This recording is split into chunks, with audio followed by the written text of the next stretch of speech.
So, welcome to this episode where we're going to talk about the area.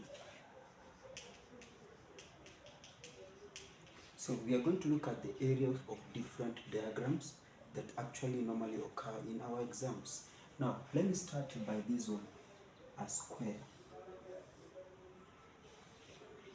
A square. A square, all sides are equal. So, if you want to find the area, it is side times side. So, side times side is equals to area. That is the formula. Next diagram is a rectangle. Rectangle is the next diagram whereby it has length and width. And for you to find the area of this rectangle is length times width. You get the area. Next one is right angle triangle. Right angle triangle. Right angle triangle. This one has a base and also a height. Is a right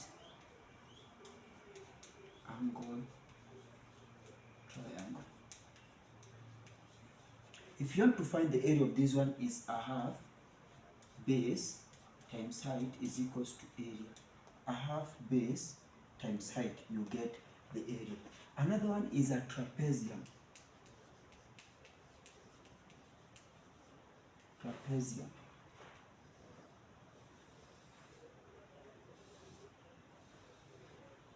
That trapezium, and automatically it has the height. So is the height. Then it has two parallel sides. That, let me call it A and B. For you to get the area of a trapezium, it is a half into bracket A plus B, close the bracket, height is equals to area. That's the formula. Another one is a parallelogram.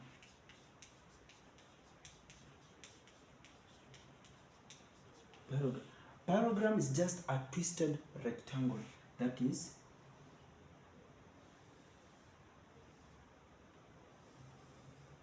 that's a parallelogram. It has base and automatically it has height.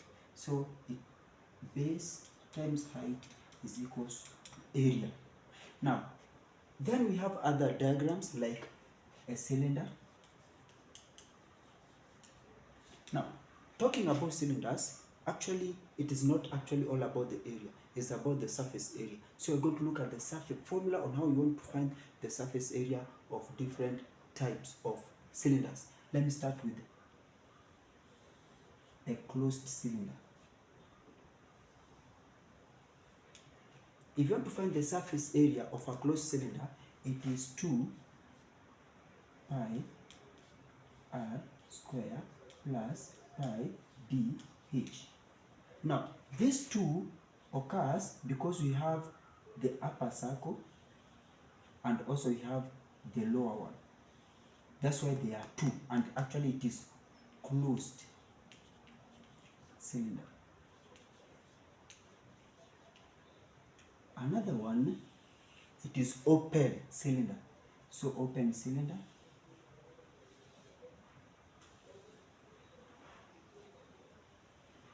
Open cylinder.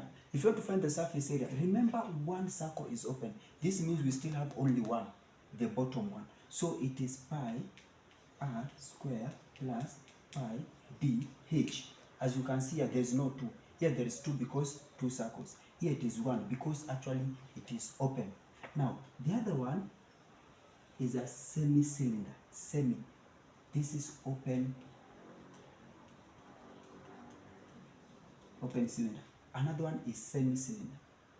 Look at this one.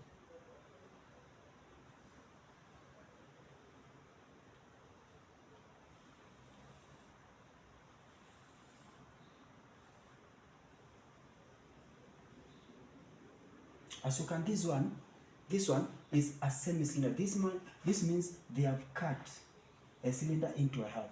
Now we have two types of semi-cylinder. It can either be a solid or a trough.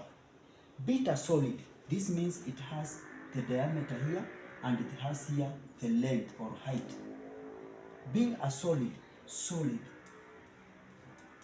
the formula is a half 2 pi r square plus a half pi dh plus length times width. You add plus length times width because here it is a solid. This means it is enclosed around the figure. This means you can sit on this side and comfortably you cannot sink. But whenever it is open, now open one.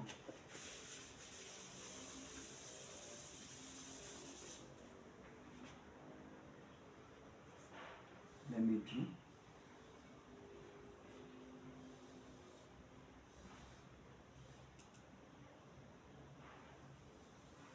This is a trough.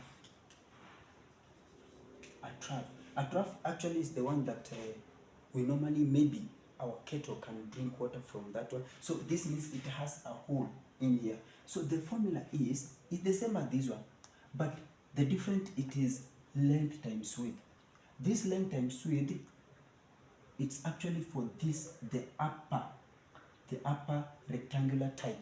But here, in here, there is nothing. This means there is a hole in here. So the formula is a half 2 pi r square plus a half pi dh. Just like that. You cannot add plus length times width because it is not a solid. It is a trough. Whenever it is a solid, make sure you use this formula. Length times width. A trough, don't add length times width because this is a hollow area. It has nothing.